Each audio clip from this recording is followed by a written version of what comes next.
ఒకప్పుడు వైజయంతి దేశమనే మహాసామ్రాజ్యం ఉండేది. ఆ దేశాన్ని పాలిస్తున్నవాడు ధర్మనిష్ఠుడైన మహారాజు సూర్యవర్ముడు.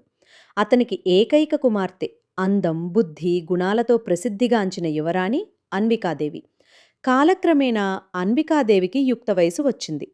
కుమార్తెకు తగిన వరుడు చూసి వివాహం చేయాలని మహారాజు నిర్ణయించాడు. అయితే ఒకరోజు యువరాణి తన తండ్రి ఎదుట నిలబడి ఇలా చెప్పింది. తండ్రి, ఈ రోజు నుంచి నేను మౌనవ్రతం చేపడుతున్నాను. నా మౌనాన్ని భంగం చేసిన వ్యక్తినే నేను నా జీవిత భాగస్వామిగా స్వీకరిస్తాను. యువరాణి మాటలకు మహారాజు ఆశ్చర్యపోయాడు. కాని కుమార్తె కోరికను కాదన్లేక అంగీకరించాడు.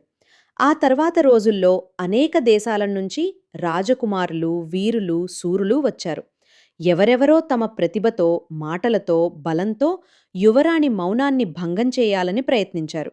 కాని అన్వికాదేవి ఒక్క మాట కూడా పలకలేదు. రోజులు గడుస్తున్నాయి, సంవత్సరాలు గడుస్తున్నాయి. మహారాజు హృదయంలో మాత్రం దిగులు పెరుగుతోంది. నా కుమార్తెకు పెళ్లి జరుగుతుందా అనే ఆందోళన అతన్ని వెంటాడుతోంది. ఒకరోజు రాజసభ జరుగుతుండగా ఒక యువకుడు సభలోకి ప్రవేశించాడు. అతని ముఖంలో తేజస్సు ఉంది.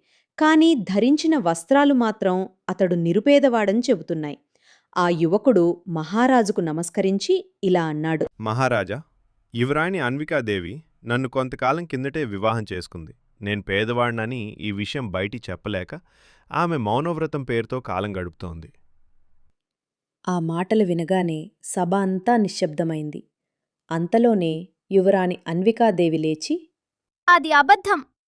ఇతనెవరో నాకు తెలీదు. అని గట్టిగా అరిచింది. ఆ ఒక్క మాటతో ఆమె మౌనవ్రతం భంగమైంది.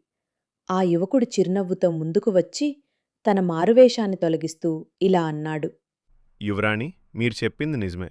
నేనెవరో మీకు తెలీదు. ఎందుకంటే నేను మారువేషంలో వచ్చాను. నేను చంద్రగుప్త వర్మదేవుడు, శ్రీమంతరాజ్యపు యువరాజును. మీ మౌనవ్రతాన్ని భంగం చేయటానికి చతురతతో అబద్ధం చెప్పాల్సొచ్చింది. వివేకంతో కూడిన అతని ధైర్యాన్ని చూసి మహారాజు సూర్యవర్ముడు ఎంతో ఆనందించాడు. యువరాజు చంద్రగుప్త వర్మదేవుడికి తన కుమార్తె అన్వికాదేవిని ఇచ్చి అంగరంగ వైభవంగా వివాహం జరిపించాడు. అలా మౌనం, చతురత, ధైర్యం కలిసిన ఈ కథ రెండు రాజ్యాలను ఒకటిగా చేసింది.